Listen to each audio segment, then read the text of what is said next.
All right, guys. So the Xbox showcase is going to be June 8th. Okay, so it's going to be here in a few days from me posting this video. I am going to be out of town. I'm going to be attending a funeral, so you may not see any content for a while, but we're going to get back to it. I'm going to try to figure something out for that. But yeah, anyways, let's get back into it. So Xbox showcase is going to be June 8th. Okay. Now, what are we going to expect to see? Which new games will we see? What I'm interested in is what games are going to be $80, right? Because we know they're increasing some of their first party games to $80. That's what I'm interested in. Which ones do you think are going to be $80? We will go ahead and get into it. Are we going to get the Halo Combat Evolved remake that we've heard so many rumors about? Are we finally going to get that? Elder Scrolls 6, are we going to have any type of acknowledgement of Elder Scrolls 6? I say probably not, right? There's the Asus handheld that was being teased that Xbox was helping work on.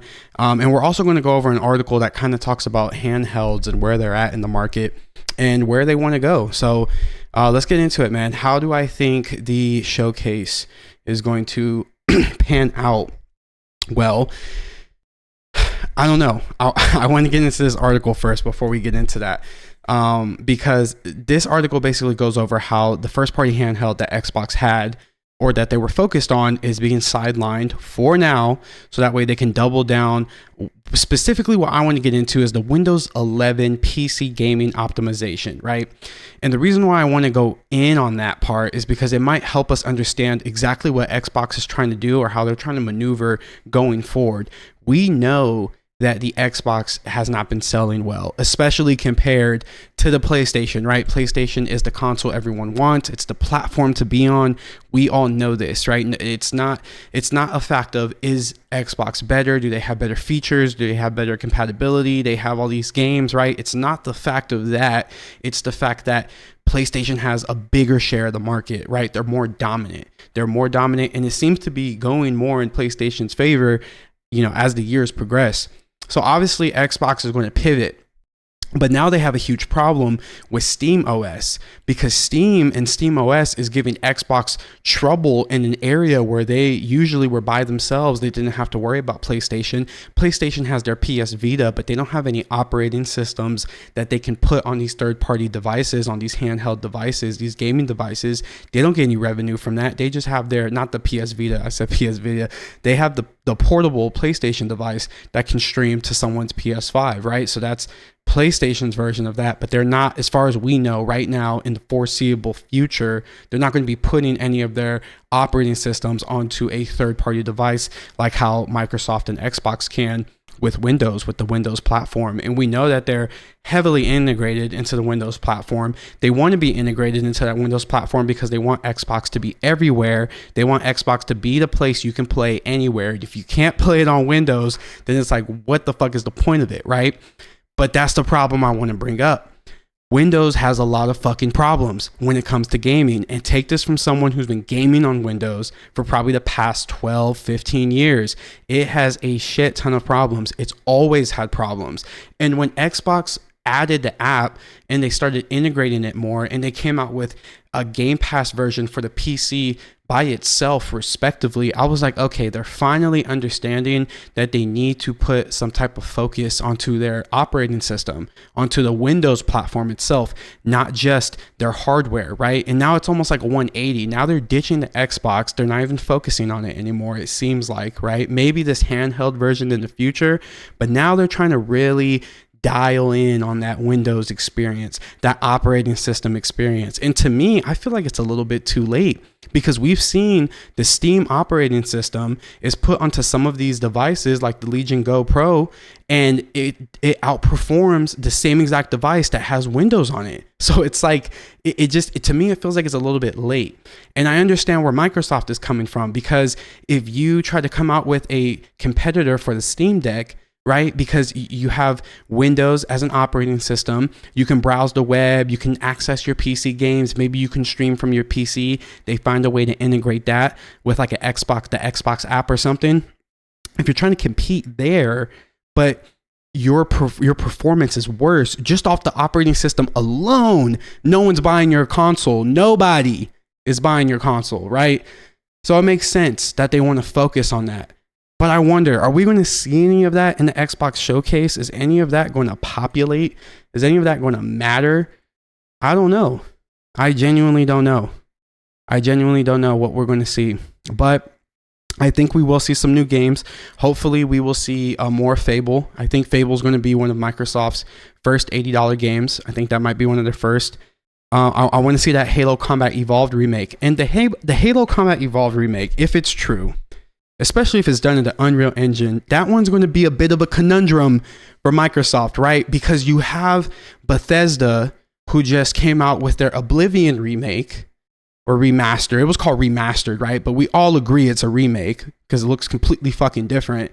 I know it functions the same. It has the same engine. It has the same heart, right? The same core, but it looks completely fucking different. And they did re-implement or reintroduce some things and change some aspects of the game. So to each their own, but that came out and it was $50. So if you come out with something similar with Halo Combat Evolved, and it's not way different, dramatically different, drastically different than the original in look or function, and they try to pull a $70 release, or God forbid, an $80 release, if Microsoft is greedy enough to try to pull off that $80 release of Halo Combat Evolved, I mean, we got to get on their ass. We got to get on their ass. We can't let them get away with it because this shit is insane. Bethesda just came out with the Oblivion remake and it was $50. We can't let them get away if they try to do Halo Combat Evolved for 80. Okay, we can't. 70 even. 70 even. It has to be like 60 or 50. With all these games that have been coming out that are 40 or 50, it has to be. There's no other way. But I think Fable is going to be an $80 game for sure. For sure. For sure. I don't think we're going to see anything on Elder Scrolls 6. I think Bethesda has learned their lesson from introducing a trailer so long ago when they were so far away from, actually delivering the game. I think they learned their lesson. I don't think, they had so much success from shadow dropping Oblivion, which Todd said he always wanted to do. I think that they learned their lesson, and if they know any better, they will not bring up Elder Scrolls 6 unless it's shadow dropping or unless it's releasing this year with confidence. This year with confidence. If not, we're not seeing anything about Elder Scrolls 6. Maybe the Final Fantasy 7 remake. I know a lot of people have been rumoring that one. I don't know if that one's going to come to fruition either. Because we know that some of these games, they have exclusivity deals, but they're only for a limited time. Final Fantasy, right? Because it's on PC. The first one, the first remake, and that took a while to happen, but it was on PlayStation. It was the only way to play it for the longest time. So we'll see if it ends up coming to Xbox. I don't know.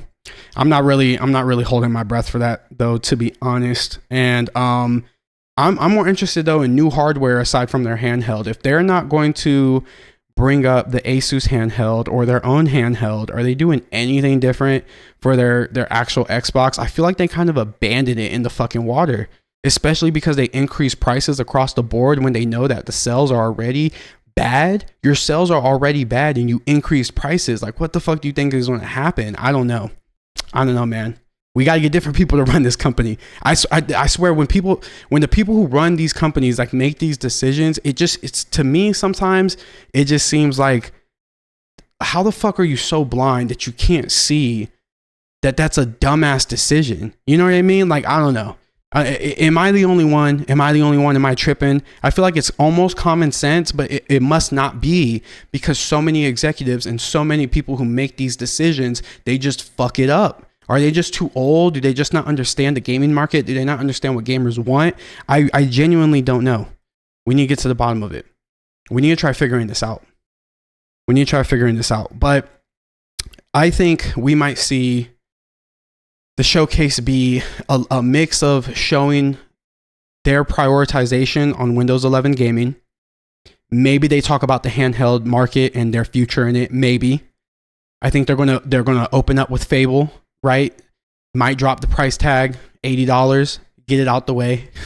People are gonna talk shit. They might get it out the way, right? Okay, it's gonna be 80, whatever. We already told y'all it's gonna be 80, basically, without saying it, right? So they're like just slowly letting you know. And then we might get the games that they're going to be releasing on PlayStation. Maybe they remake more games from the past. They have those down the pipeline. Because see, here's the thing with Xbox that's really smart, right?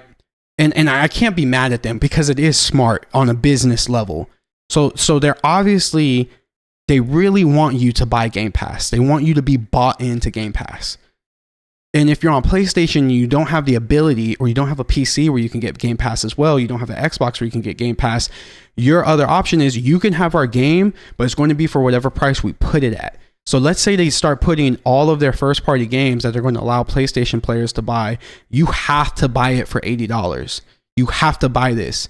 Call of Duty, you have to buy it. Any game Activision comes out with, you have to buy it. Fable, you have to buy it for $80. If you want to play it the day it's released, when it comes out, the latest and greatest, you got to give us $80. And if you don't, and you want a cheaper alternative, then hey, just get an Xbox and you can get Game Pass for this much a month.